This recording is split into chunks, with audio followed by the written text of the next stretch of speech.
और नए नए आयाम भी खुल रहे हैं। किस तरह से ले रहे हैं पूरी इंडस्ट्री को और ग्रोथ है किस तरह से ले रहे हैं? सर, जैसे हम लोग देखते हैं पूरे इंडिया को, आज इंफ्रास्ट्रक्चर इंडस्ट्री जैसे डेवलप हो रही है इंडिया में।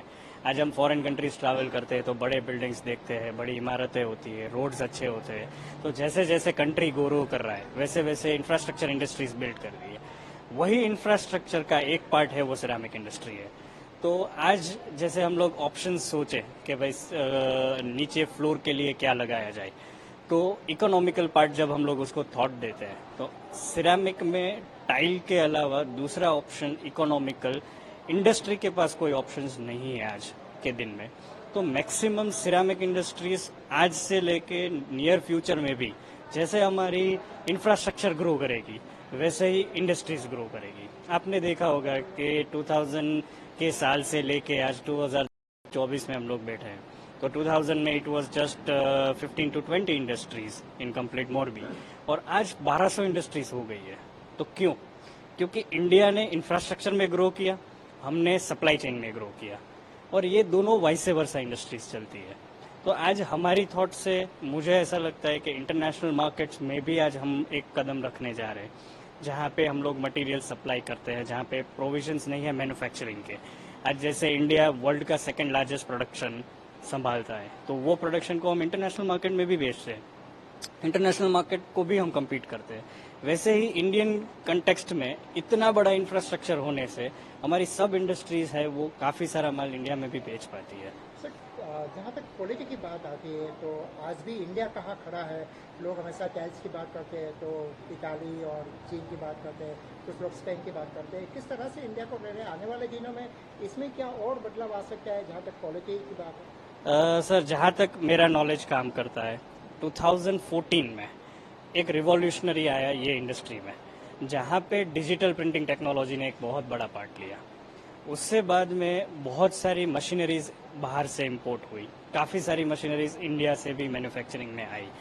और जब हम क्वालिटी पैरामीटर्स की बात करें तो एक दौरा था जब बाहर से टाइल्स आती थी, बट आज जैसे हम लोग ग्रेफाइट के अंदर वही प्रयास से आगे बढ़ रहे हैं कि क्यों हम बाहर से प्रोडक्ट लाए, जब इंडिया के पास फैसिलिटीज़ है, हमारे पास मशीनरीज है, हमारे पास रॉ मटेरियल्स है।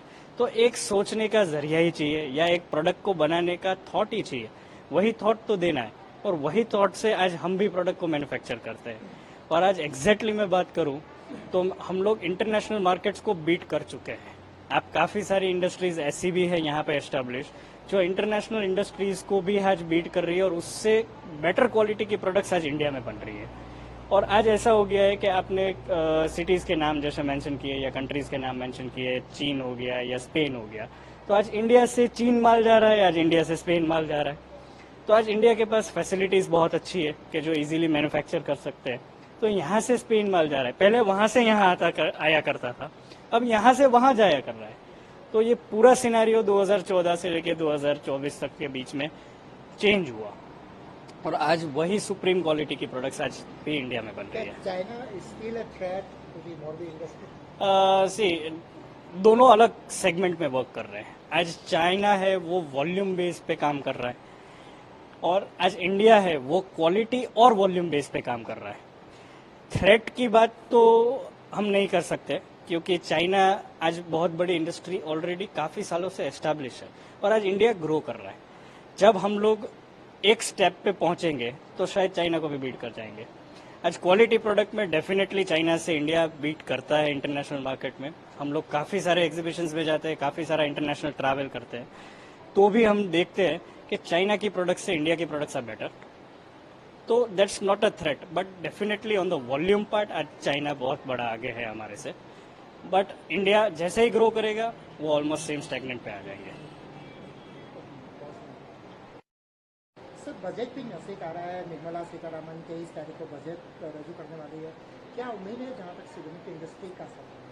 सर, सिरेमिक इंडस्ट्री की बात करूँ ना तो 60% कॉस्ट ऑफ प्रोडक्शन आज गवर्नमेंट के हाथ में है। जैसे gas is controlled by government, electricity is controlled by government, GST is controlled by government. ये तीनों सेक्टर एक सिरेमिक इंडस्ट्री के बहुत बड़े पार्ट है। आप पूरे कॉस्ट ऑफ प्रोडक्शन का देखो तो 60% उसके प्राइस में। तो अगर बेनिफिट गवर्नमेंट वहाँ पे दे जैसे गैस प्राइसेस के अंदर हमको रिबेट मिले या उसके प्राइसेस लोअर हो, तो आज भी ये इंडस्ट्री और ज़्यादा ग्रो करने का पोटेंशियल रखती है। और आज इंटरनेशनल मार्केट में जब हम एक्सपोर्ट्स की बात करते हैं तो एक्सपोर्ट्स में भी फ्रेट्स और कंटेनर्स, हमारे शिपिंग यार्ड्स, ये सब भी आज गवर्नमेंट के कंट्रोल्स में है। आज मोरबी में एक्सपोर्ट्स कम हो गए क्योंकि freight prices are too high. If government take some actions on freights तो almost Morbi industry 30 to 40% capacity रखती है इंटरनेशनल मार्केट में प्रोडक्ट्स को देने के लिए। और वहाँ पे अगर सिरेमिक इंडस्ट्री को पूरे को सपोर्ट मिले तो डेफिनेटली ये इंडस्ट्री नेक्स्ट लेवल पे ग्रो कर सकती है। और जिस वॉल्यूम्स पे आज इंडस्ट्री काम कर रही है वो वॉल्यूम्स को हम लोग और एक लेवल पे लेके जा सकते हैं।